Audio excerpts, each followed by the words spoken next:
آیا نمبر 123 پہ چلیں جی. اس میں قوم عاد کے اوپر جا رہے ہیں ہم. عاد نے بھی پیغمبروں کو جھٹلایا.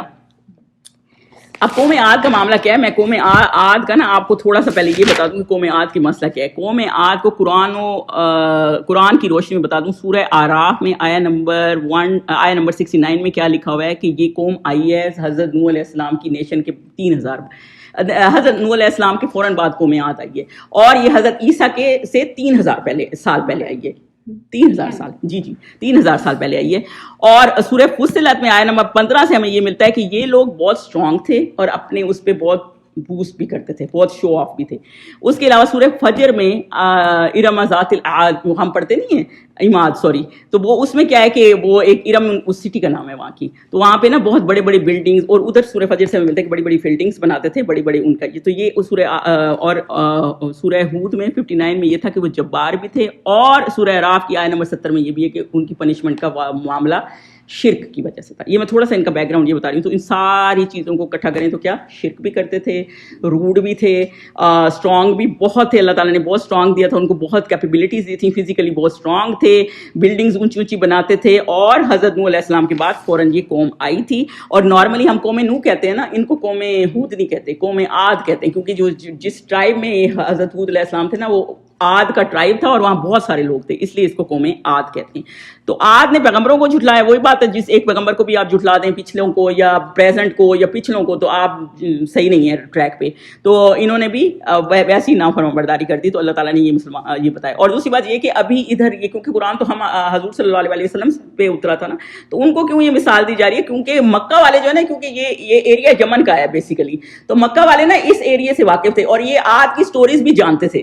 تو اس وجہ سے ان کو یہ تھا کہ یہ تو ان کی, اس لیے اللہ تعالیٰ ان کو بتا رہے ہیں کہ ان کی سٹوری کیا تھی. کیونکہ ظاہر سی بات ہے لوگوں کی, یا لوگ کہتے ہیں جیسے بائبل میں بھی چینجز ہیں, تو پھر اصل جو حقیقی سٹوری ہے نا وہ پھر اللہ تعالیٰ بتا رہے ہیں, اور وہ ان سے واقف تھے. اور اللہ تعالیٰ یہ بتا رہے ہیں جو اللہ تعالیٰ کے نافرمان بردار ہیں نا, ان کے ساتھ کیا ہوا, ان کے ایک اور جو قوم تھی ان کے ساتھ کیا ہوا. جب ان سے ان کے بھائی ہود نے کہا کیا تم ڈرتے نہیں ہو, تو جب ہود نے ان کے بھائی, یعنی وہی والی بات جیسے ہم ڈسکس بھی کر رہے تھے کہ اخوہم, یعنی وہ ان میں سے تھے نا, ان کو جانتے تھے. اب یہ دیکھیں برادر عماد ہمارے میں سے ہے نا, آپ نے دیکھا ہوگا جب رمضان ختم ہونے والا ہوتا ہے نا, تو وہ کس چیز پہ ایمفیسس کرتے ہیں کہ مسجد آؤ, مسجد آؤ, کیونکہ انہیں پتہ ہے یہاں لوگ نماز پڑھتے ہیں. نماز کا مسئلہ یہاں نہیں ہے, یہاں مسجد آنے کا مسئلہ ہے. میرے میاں بھی زیادہ مسجد نہیں جاتے, مسئلہ یہی ہے نا کہ لوگ مسجد آ کے نہیں پڑھتے, اور مسجد آنا ضروری ہے مردوں کا.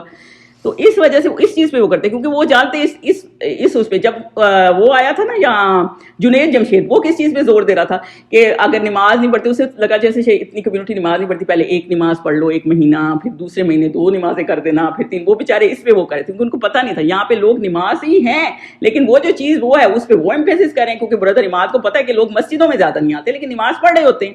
تو وہ مطلب ہر کسی کا اسی میں ہوتا ہے نا. اسی طرح اخوہم ہود ہے نا, تو حضرت ہود علیہ السلام کیونکہ انہی میں سے تھے, تو وہ جانتے تھے کہ ان کے کیا مسئلے ہیں, اور یہ اللہ سے نہیں ڈرتے, تو یہ نا غلط کرتے جاتے ہیں, اور ان میں تقویٰ نہیں ہے. تو یہی والا مسئلہ ہے. تو وہ انہوں نے پھر ان کو کہنا شروع کر دیا کہ آپ جو ہیں وہ تقویٰ اختیار کریں, آپ اللہ سے ڈریں. اور اس کے بعد 125 میں کیا ہے, میں تو تمہارا ایمانت دار پیغمبر ہوں. تو اس میں یہ اللہ تعالیٰ نے کیونکہ ایک ریپوٹیشن بنائی ہوتی ہے نا نبیوں کی, اور وہ یہ کیا کہہ رہے ہیں کہ میں ایمانت دار پیغمبر ہوں. آپ یہ سوچیں حضرت حضور صلی اللہ علیہ وسلم مدینہ ہجرت کر چکے تھے, اور ریپوٹیشن سنیں ان کی ذرا آپ. تو یہ امیہ بن خلف ایک آدمی تھا, تو وہ مانتا نہیں تھا. تو وہ نا سعد بن معاذ کا بہت اچھا دوست تھا.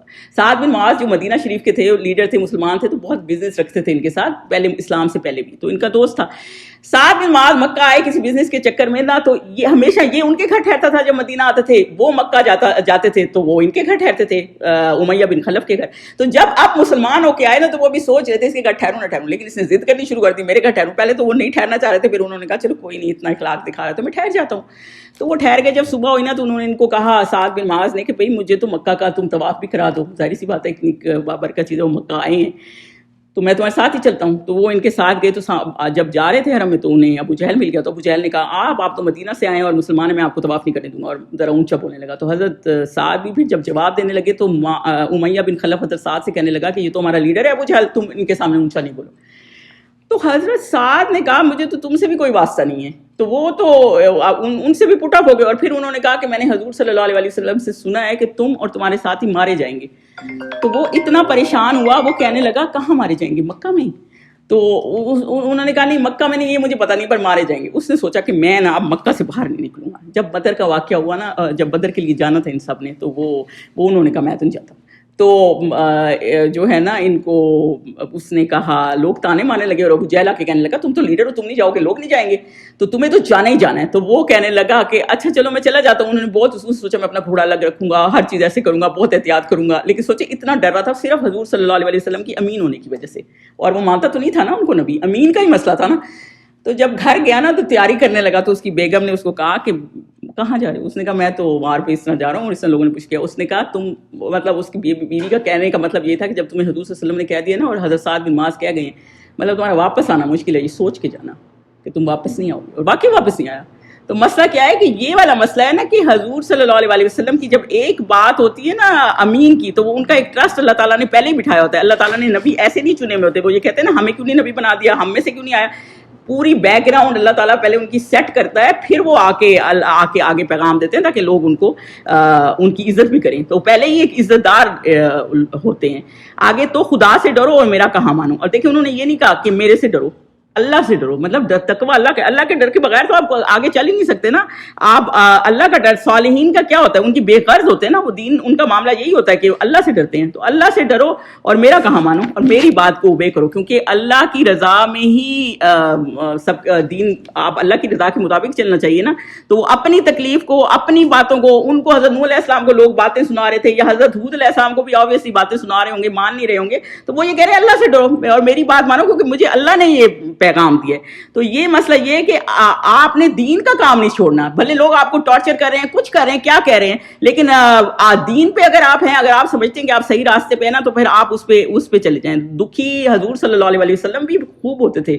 تبھی قرآن میں آیا تھا یہ لا تحزن، کہ آپ غم نہ کریں، آپ کی ہی جیت ہوگی. لیکن یہ مسئلہ یہ ہے کہ لوگوں کے بیہیویئر سے یا کسی چیز سے آپ کو جب اللہ تعالیٰ کا میسج آپ دے رہے ہوتے ہیں تو پھر آپ یہ چیز پہ نہ رکھیں کہ کوئی کیا کہہ رہا ہے کہ کیا نہیں. پھر بس آپ میسج دیں اور ان کو اللہ کا تقویٰ. اگر اللہ سے کوئی نہیں ڈرتا تو پھر آپ سے ڈر کے کوئی کچھ نہیں کرنے والا. اور میں کسی کی فیچر دیکھ رہی تھی، وہ ایک بندہ تھا، وہ روز اپنے بچوں کو نماز پڑھا کے نا، ایک ڈاکومنٹری سی انہوں نے بنائی ہوئی تھی، صبح اٹھا دیتا تھا نماز پڑھے، اور بیٹے کو نا سر سے ٹوپی بھی اتارنے نہیں دیتا تھا کہ وہ سنت ہے نا، تو اس کو تھا. اب جب وہ اس بچے کا داخلہ ہو گیا انڈر گریڈ میں، کالج میں، تو وہ ظاہر نکل گیا گھر سے. تو جب جانے لگا نا تو اس نے گاڑی میں سامان رکھا. سارے باپ صبح اٹھا، فجر کی نماز پڑھائی، گاڑی میں سامان رکھا. اور جب وہ جانے لگا نا تو اس نے اپنی سائڈ والے مرر سے دیکھا کہ باپ نظر آ رہا ہے کہ نہیں، گھر نظر آ رہا ہے کہ نہیں. وہ باہر کھڑے تھے نا اس کو سی آف کرنے کے لیے. اس نے ٹوپی اٹھائی، نیچے رکھی، بس چھوڑو، جان چھوڑاؤ. تو یہی والی بات ہے نا، جب آپ کو اللہ کا تقویٰ نہیں ہوتا نا تو باپ کا کہاں تک کنٹرول رہ سکتا ہے، وہ نہیں رہ سکتا. تو اس لیے بچوں کو نا پہلے اللہ کا معاملہ سکھائیں، اس کے بعد آگے چلیں. آگے کیا جی، اور میں اس کا تم سے کچھ بدلہ نہیں مانگتا، میرا بدلہ خدا رب العالمین کے. اور سب سے بڑی بات، اللہ تعالیٰ نبیوں کو اس طرح رکھتا ہے کہ نبی کیا بتاتے ہیں کہ ہمیں بدلہ نہیں چاہیے، ہمارا معاملہ صرف اللہ تعالیٰ کے ساتھ ہے. ہمیں کوئی لوگ ہوتے ہیں مولوی بھی، اگر آپ قرآن پڑھانے کے لیے بھی رکھتے ہیں، ان کو بھی کوئی ہوتے ہیں، ان کو گفٹ چاہیے ہوتے ہیں، کچھ چاہیے ہوتے ہیں، وہ والا معاملہ صحیح نہیں ہے. لیکن نبیوں کا یہ معاملہ نہیں ہوتا. نبیوں کا معاملہ کیا ہوتا ہے، وہ اگر دین کے کام کے لیے نکلتے بھی ہیں، تھکتے بھی ہیں، وہ یہ نہیں کہتے، کیونکہ ان کو پتہ نا ان کا معاملہ اللہ کے لیے، انہوں نے اللہ کے لیے کہا ہے. وہ یہ نہیں کہتے ہم تھک گئے، ہم کر کے وہ ہو گئے، وہ یہ معاملہ نہیں ہے. انہوں نے حضرت نوح علیہ السلام نے بھی دعا کی کہ یا اللہ انہوں نے مجھے جھٹلائی، ماننے ہی نہیں دے رہے، میں نے تو رات دن نہیں کر دی، مطلب میں نے تو کوئی کسر نہیں چھوڑی. اور یہی معاملہ حضور صلی اللہ علیہ وسلم کا تھا کہ انہوں نے بھی کوئی کسر نہیں چھوڑی تھی. تو اسی وجہ سے وہ یہ کہہ رہے ہیں کہ ہمیں اجر نہیں چاہیے، میرا معاملہ اللہ کے ساتھ ہے، لیکن تم اپنے معاملے سیدھے کرو. تو وہ آتے ہیں لوگوں کو سیدھے راستے پہ لے جانے کے لیے، اللہ تعالیٰ بھیجتے ہیں. اگلی آیت ہے جی 128، بھلا تم ہر اونچی جگہ پر نشان تعمیر کرتے ہو. اب وہ ان کو بتا رہے ہیں کہ تمہارے اندر خامی کیا ہے. تمہارے اندر خامی یہ ہے کہ تم ایک اونچے محل بناتے ہو. اب یہ اونچے محل کا کیا معاملہ ہے؟ یہ جیسے آپ مونومنٹس بنا لیتے ہیں نا، جیسے آپ سمجھے تاج محل بنا ہوا ہے یا مینار پاکستان بنا ہوا ہے. میں جسٹ ایک آپ کو مثال دے رہی ہوں. کوئی ایسی چیز بنا لیتے ہیں جس کا کوئی پرپز نہیں ہے. آپ دیکھیں کتنے ہوم لیس لوگ پھر رہے ہیں، لیکن آپ ایسے صرف ایک نشانی کے لیے، وہ کیا کرتے تھے، نشانی کے لیے بڑے بڑے گھر بنا لیتے. میں بھی اس میں رہتے تھے، کبھی نہیں رہتے تھے. جیسے ایک راستے کی بھی نشانی بن جاتی ہے نا، پھر لوگ ایسے کہتے ہیں کہ یہ مینار پاکستان کے ساتھ ہے. تو مطلب اور مینار پاکستان کا کوئی مقصد نہیں ہے، نہ وہ کسی کا گھر ہے نہ کچھ ہے. I am just seeing. تو وہ مطلب یہ کہ جہاں اتنی غریبی ہو، لوگ کیا اللہ پوچھے گا نہیں، آپ نے بلڈنگیں ایسے کھڑی کی ہوئی تھی، کسی کو انٹر نہیں ہونے دے رہے تھے، لوگ سڑکوں پہ ایسے بارش میں سو رہے تھے. تو وہ کوئی معاملہ صحیح نہیں ہے نا. تو بڑی بڑی جگہیں تعمیر کرنا, دیکھیں خوبصورتی کے لیے دوسری بات یہ ہے کہ جب آپ بڑے بڑے گھر بنا لیتے ہیں, 1-2 بندے اس میں رہ رہے ہوتے ہیں, 20-20 کمرے ہیں خالی پڑے ہوئے ہیں, تو یہ اسلامکلی اتنا اپریشیبل اس لیے نہیں ہے کہ دیکھیں آپ کو اللہ تعالیٰ نے دولت دی ہے نا تو آپ اس کے امین ہیں, تو آپ کو نا یہ بانٹنی ہے آگے. آپ نے ایسے نہیں کرنا کہ بس اپنے تک ہی رکھ دینی ہے. ویسے تو لالچ کی کوئی حد نہیں ہے, آپ کتنا بھی بناتے ہیں. لوگوں نے ڈفرینٹ ملکوں میں گھر بنائے ہوتے ہیں, وہ جاتے بھی نہیں ہیں اور خالی پڑے ہوتے ہیں. تو یہ چیز اسلام میں نے اس کو کنڈیم کیا ہوا ہے. اور آپ اونچی عمارتیں, مطلب پھر آپ کا ظاہر سی بات ہے جب دولت اور یہ اس طرح کی اونچی حساب میں آ جاتے ہیں تو آپ کا ایک مائنڈ کا اسٹیٹس لیول بھی اور ہوتا ہے نا, اور اسلام میں ہمبلنس ہے. تو یہی والی بات ہے. اور بیوٹی, اور سب سے بڑی بات ہے جب آپ اس طرح کے گھر بناتے ہیں تو پھر ان کی بیوٹیفیکیشن کے لیے آپ کا ٹائم کتنا ویسٹ ہو جاتا ہے. ہر کونا بھرا ہوتا ہے. آپ نے, میں سمجھتی ہوں, میں اپارٹمنٹ میں رہتی تھی نا تو میرا سامان اوور فلو تھا. میں گھر میں رہتی ہوں تو میرا سامان, مطلب, اور اس سے بڑے گھر میں جاؤں گی تو میرا سامان اوور فلو ہو جائے گا, کیونکہ ہماری عادت ہے, ہم اتنی شاپنگ کر لیتے ہیں کیونکہ ہمارا ٹائم ہی اس میں لگ جاتا ہے گھروں کو سجانے میں. تو آپ کا نا, ہم اس لیے تو نہیں آئے کہ ہم سارا ٹائم یہی کام ہی کرتے رہیں. اللہ تعالیٰ نے گھر بنانا غلط نہیں ہے, گھر بنائیں اتنا جتنی آپ کی ضرورت ہے, آپ کے استعمال میں ہے تو کوئی مسئلہ نہیں ہے. کئی لوگوں نے گھر بنائے ہوتے ہیں جیسے وہ ان کی انکم کا ذریعہ ہوتے ہیں, رینٹ پہ دیے ہوئے ہوتے ہیں, تو وہ ایک الگ چیز ہے. لیکن یہ کہ اونچی عمارتیں تعمیر کرنا صرف شو شاہ کے لیے, بیوٹیفیکیشن کے لیے, وہ صرف تبھی جائز ہے جو اللہ کے لیے کی جاتی ہے. جیسے اب مکہ ٹاور ہے, انہوں نے ایک کلاک لگایا ہوا ہے, ہاں, آپ کو کتنی آسانی ہے سوچیں, آپ کو گھڑی کی ضرورت ہی نہیں ہے, آپ اوپر دیکھتے ہیں کلاک, اسی وقت آپ کو پتہ لگ جاتا ہے نماز کا ٹائم ہے نہیں یا کون سا ٹائم چل رہا ہے نا. کچھ چیزیں ہوتی ہیں. اب مسجد نبی ہے, اس میں انہوں نے وہ چھتریاں لگائی ہیں باہر, بارش دھوپ سے کتنی بچتے ہیں آپ. مطلب کچھ چیزیں ہوتی ہیں جو آپ کو بیوٹیفیکیشن ضرور ہے وہ کریں. اب مسجدوں کو سجانا کیسے, اب جیسے کچھ کارپٹ ہیں, آپ دیکھیں اچھی مسجد ہوتی ہے. میرے ابو اعتکاف میں بیٹھے نا, جب مطلب ان کی ڈیتھ سے لاسٹ ایئر جو ان کا رمضان تھا, تو وہ ایک مسجد میں اعتکاف بیٹھے, تو میرے ابو نے اتنی تعریف کس چیز کی مسجد کی, کہ اس میں فلی اے سی تھا, کارپٹ اتنے اچھے لگے ہوئے تھے, مطلب ایک آرام سے بیٹھے نا. بھلے اعتکاف میں بیٹھے تو ایک آرام بھی ایک چیز ہوتی ہے. بس وہ یہ کہ اللہ تعالیٰ نے یہ بھی اس طرح مسجدیں سجانا ٹھیک ہے کہ آپ نے کارپٹ اچھے رکھے ہوئے کہ لوگ آئیں, اچھی اسمیل آئے, صفائی ہو, یہ چیزیں. لیکن اس طرح کہ آپ ایکسٹرا اس پہ لگا رہے ہیں, ہاں, یہ وہ بتیاں اور ہاں ایکسٹرا, وہ چیزیں صحیح نہیں ہیں. تو یہ نا اس طرح سے اس چیز کو کنڈیم کیا گیا ہے کہ آپ اس چیز کو کنڈیم کیا گیا ہے کہ آپ جس کا کوئی فائدہ نہیں ہے, جو بے مقصد آپ کوئی چیز کرتے ہیں نا, تو یہ اس لیے اس کو کنڈیم کیا گیا. اور یہ حضرت ابو دردہ تھے نا, تو انہوں نے ایک دفعہ دمشق کے لوگ ان چیزوں میں بہت پڑے ہوئے تھے نا, ان کو بلکہ پورا خطبہ دیا اس بات پہ کہ جو عدن سے لے کے امان تک یہ آدھ لوگوں کی زمین ہے, اور آپ کوئی 2 ٹکے میں بھی خریدنے کو تیار ہے, کوئی خریدے گا. اور میں آپ کو یہ بتا دوں, آگے جا کے بتاتی ہوں کہ جو سائنٹسٹ ہیں نا وہاں سے مٹی لے آئے ہیں, اسی جگہ کی ریت لے آئے ہیں, اور جہاں وہ ریت لگتے تھے نا وہاں سوراخ ہو جاتا تھا. تو وہ, اور اس میں اتنی ریڈیشن سی پوائزنس قسم کی کہ وہ جو سائنٹسٹ اس کو اسٹڈی کر رہے تھے نا وہ بھی اس کا شکار ہو گئے بیماری کا. اور پھر اس کو جا کے اتنا اللہ تعالیٰ نے ان کو عبرت کا نشان بنایا کہ وہ پھر انہوں نے جا کے کہیں سمندر میں جا کے مٹی پھینکی, تو وہ اس قابل. اور کہیں وہ بسی جگہ نہیں ہے, دیکھیں آپ, وہاں کوئی گھر نہیں بناتا, کوئی چیز نہیں ہے, وہی والا مسئلہ ہے. عدن یہ ہے تو یمن کے لوگ, ہاں, وہ کہہ رہے ہیں عدن سے امان تک ان کا ایریا تھا, جیسے اتنا بڑا ایریا تھا ان کا. تو بلا تم ہر اونچی جگہ پر نشان تعمیر کرتے ہو, 129 پہ چلیں, اور محل بناتے ہو شاید تم ہمیشہ رہو گے. اور پھر اس لیے محل بناتے ہو کیوں, کیونکہ تم ہمیشہ رہو گے. ہمارا بھی یہی معاملہ ہے کہ ان لمیٹڈ کام ہے. آپ خود سوچیں, ایک جگہ آپ نے 1 دن رہنا, آپ کتنی انویسٹمنٹ کر لیں گے, 5 سال رہنا ہو پھر بھی کتنی کر لیں گے. جب آپ کو پتا ہوتا ہے نا آپ ان لمیٹڈ ہماری نسلیں بیٹھ کے کھائیں گے, پھر آپ انویسٹمنٹ کا لیول دیکھیں. تو وہی والا مسئلہ ہے, اور نسلوں والا کوئی چکر نہیں ہے. یہی اللہ تعالیٰ بتا رہے ہیں کہ نسلوں والا کیا چکر ہے, ہر چیز تو ختم ہو جاتی ہے. وہ اب کہیں ہیں, کہیں بھی نہیں ہے, کچھ بھی نہیں ہے. ایسے ہی پاکستان میں موہنجو داڑو کے اور یہ والے نہیں ہیں, ہڑپا والے جو ہیں, کسی کو پتہ بھی نہیں ہے, اور وہاں جا کے چیک کریں تو وہ بتا رہے تھے کہ ان کے پراپر سیوریج سسٹم ہر چیز ہیں, اور ہر اتنی پراپر طریقے سے بنے ہوئے اس زمانے میں سوچیں, اور پھر بھی پتہ بھی نہیں ہے وہ کیسے ختم ہوئے, کیا ہوا. تو وہی والا مسئلہ ہے نا. ایک حدیث پاک ہے کہ ہر تعمیر جو صاحب تعمیر کے لیے وبال ہے, ہر تعمیر صاحب تعمیر کے لیے وبال ہے, جو سوائے وہ جو ضروری ہو. تو اس جگہ گھر بنانا ان نیسیسری چیزوں کا نا کوئی وہ نہیں ہے. اور حضور صلی اللہ علیہ وسلم کی ایک حدیث ہے, وہ کعبہ میں بیٹھے ہوئے تھے, ابو ذر سے بھی یہ روایت ہے کہ ہر بندہ وہ خسارے میں ہے. تو حضرت ابو ذر نے پوچھا کون, وہی جو جس کے پاس بہت دولت ہے سوائے اس کے جو دیتا ہے, جو بانٹتا ہے. تو بیسیکلی امیر ہونا میں بھی کوئی پرابلم نہیں ہے, کچھ اس میں مسئلہ نہیں ہے, لیکن مسئلہ کیا ہے کہ بس آپ نے, اللہ تعالیٰ نے ایک چیز ہمیں دی ہے نا تو ہمیں آگے کرنی ہے, اور آپ یقین کریں آپ اگر اس کو آگے کریں گے نا تو آپ کو اس میں فائدہ ہی ہوگا, کبھی آپ اس میں نقصان نہیں پائیں گے. میں تہمیہ کا سن رہی تھی تو وہ مجھے کہہ رہی تھی, وہ سوری لیکچر دے رہی تھی, اور وہ یہ کہہ رہی تھی کہ ہمارے گھر نا ایک چھوٹی سی بوتل لوگ دیتے نا یار زمزم, بالکل چھوٹی سی بوتلوں میں, چھوٹی سی بوتل میں آیا تو ایک عورت میرے گھر آئی تو اس کے بچہ بیمار تھا, میں نے کہا اس کو دے دیا, تو میرے میاں لے کے آئے تھے سوری, اور میرے میاں کہنے لگے کہ تم نے اس کو کیوں دے دیا, ہم نے پینا تھا.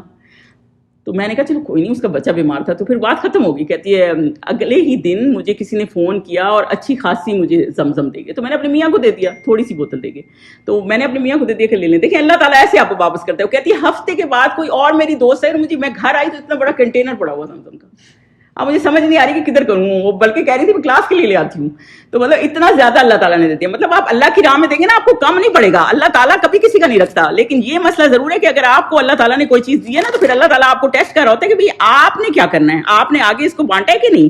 تو بیسیکلی اس میں یہی معاملہ ہے. اور جو آبسا لفظ ہے نا کہ ایسی چیز تابسون ہے نا, ایسی چیز جس کا کوئی پرپس نہیں ہے, کوئی مقصد نہیں ہے, ایسی بڑے بڑے نشان بنا دیے, نشانی بنا دی, مطلب اس کا کوئی پرپز نہیں ہے. ایسی چیز بنانا نا اسلام میں وہ نہیں ہے, اپریشیبل نہیں ہے.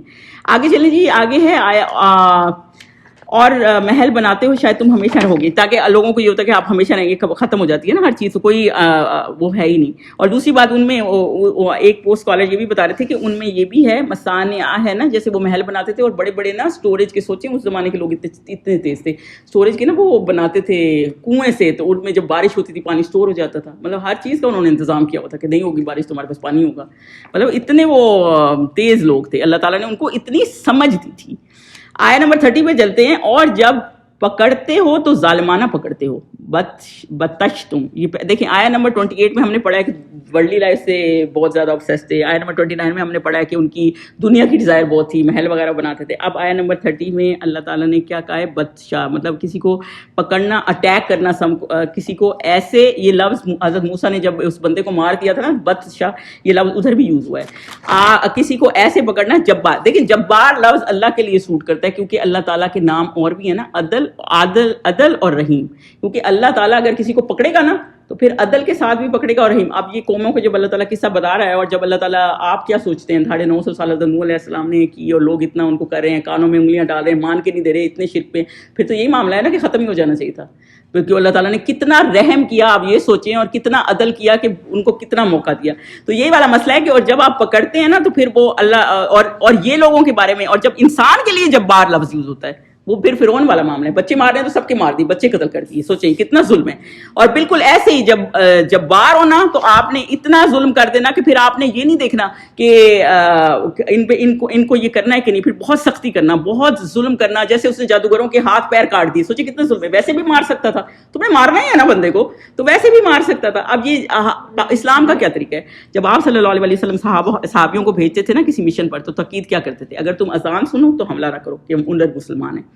اگر کوئی مسلمان نہیں ہے تو پھر پہلے ان کو میسج دو, اگر میسج دو نہیں مانے پھر جزیہ کا معاملہ کرو کہ وہ ہمارے انڈر رہیں گے لیکن جزیہ دیں گے. اگر پھر بھی نہ مانے تو پھر حملہ تو کرو لیکن بوڑھے اور بچوں اور عورتوں کو چھوڑ دو. یہ اسلام کا طریقہ ہے. لیکن آج کل مسلمان بھی اس چیز کو فالو نہیں کرتے. حدیث میں ہے جب غلبہ پالو تو کرم کا مظاہرہ کرو, جو فتح مکہ کا ٹائم تھا جب حضور صلی اللہ علیہ وسلم نے پورا کنٹرول کر لیا تھا نا. کیسے یہ لوگ تھے کہ وہ جب نکلے تھے, کیا وہ عام حالات میں نکلے تھے, مارنے لگے تھے نا, ان کو جان سے مارنے کے لیے گھیرے ڈالا ہوا تھا نا انہوں نے, تو وہ پھر بھی حضور صلی اللہ علیہ وسلم نے ان کو بچایا. اب یہی والا مسئلہ ہے کہ جیسے ہمارا کیا طریقہ ہے, ہر بندے کے کنٹرول میں کچھ ہے. بچوں کو مارے تو اتنا نہ کر دیں کہ بالکل ان پہ ظلم ڈھا دیں.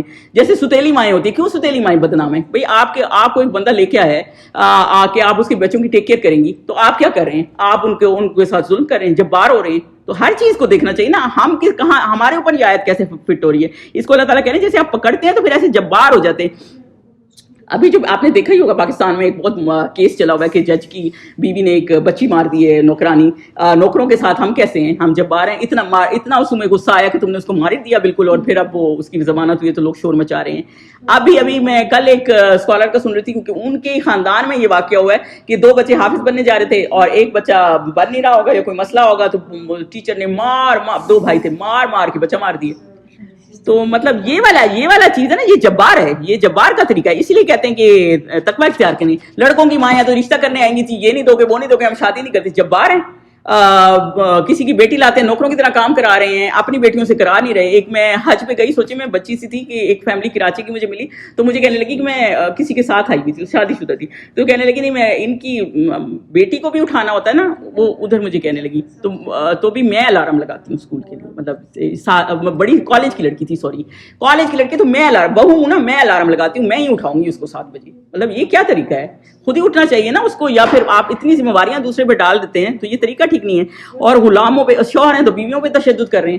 اسلام میں ہے ہی کچھ ایسا نہیں, آپ جبار بن رہے ہیں, اسلام میں ایسا ہے ہی نہیں کہ آپ اس طرح عورت کو ٹریٹ کریں. حدیث کیا ہے؟ حدیث ہے ایک آدمی غلام کو مارا تھا نا, تو آپ صلی اللہ علیہ وسلم نے دیکھ لیا, تو پھر اس نے آ کے حضور صلی اللہ علیہ وسلم کو باتیں بنانی شروع کر دی کہ یہ تو چوری کرتے ہیں, ایسے مجھے تنگ کرتے ہیں, کام ٹھیک نہیں کرتے, جو ہماری کمپلینز ہوتی ہیں نوکروں کے بارے میں. غلام تو سوچے نوکروں سے بھی وہ گئے گزرے ہوتے ہیں, اس زمانے میں وہ مار بھی دیتے نا, کسی نے پوچھنا نہیں تھا.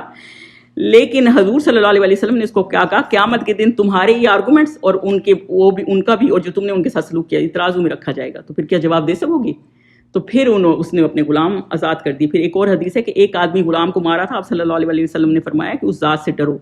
تو اتھارٹی جو ہے نا اللہ تعالیٰ نے ہر کسی کو کسی نہ کسی کے اوپر دی ہوئی ہے, لیکن ہم نے جبارین نہیں بن جانا, جبار نہیں بن جانا, مطلب بچوں کے رشتے کرنے ہیں, یا بچوں سے ڈیل کرنا ہے, یا نوکروں سے ڈیل کرنا ہے, یا کسی چیز سے بھی کہیں کسی لوگوں سے بھی ڈیل کرنا ہے. اگر آپ کی کہیں کنٹرول ہے نا, تو آپ یہ نہیں کہ آپ جبار بن جائیں اور اس طرح ہو جائیں کہ دوسروں کو بالکل موقع ہی نہ دیں, جو جیسے اس طرح نوکروں کو مارنے کے اور اس طرح کے قصے چل رہے ہیں. یہ سب جبارین والا طریقہ ہے. یہ اس زمانے میں تھا, یہ نہ سوچیں کہ ہمارے اوپر نہیں ہے, قرآن نا ہمارے اوپر بالکل فٹ آ رہا ہے.